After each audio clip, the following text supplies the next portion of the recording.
আমি মোহাম্মদ নজরুল ইসলাম, প্রধান শিক্ষক এমএম নিয়াজউদ্দিন সরকারি প্রাথমিক বিদ্যালয়। খেলনা ব্যাংক কর্তৃক আজকের এই একটা মহতী অনুষ্ঠান। আমি প্রথমেই এই খেলনা ব্যাংক সকল কলাকুশলীকে আমি আমার আন্তরিক ধন্যবাদ জানাচ্ছি একটা মহতী অনুষ্ঠানের জন্য।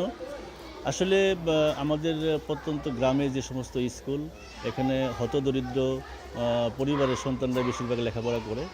এখানে আসলে এদের সামর্থ্য থাকে না খেলাধুলার কোনো সরঞ্জাম কেনার মতো। খেলনা ব্যাংক কর্তৃক যে খেলনা বিতরণ, এটা আসলে আমার খুব ভালো লেগেছে এবং আমাদের গ্রামের ছেলে মেয়েদের অনেক ও মেয়েরা উপকৃত হয়েছে। এরা কখনোই জানতো না যে আসলে এই যে কবিতা, ছড়া, গান, নাচ এর মাধ্যমে খেলনার যে প্রাপ্তি, এটা ওরা ভীষণভাবে আনন্দিত হয়েছে।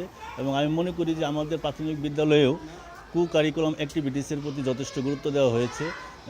যেমন কবিতা, ছড়া, গান, সাংস্কৃতিক অনুষ্ঠান এর প্রতি আমি মনে করি এর মাধ্যমে আমাদের প্রত্যন্ত গ্রামগঞ্জের স্কুলে এইটাকে আরও বিকশিত করবে।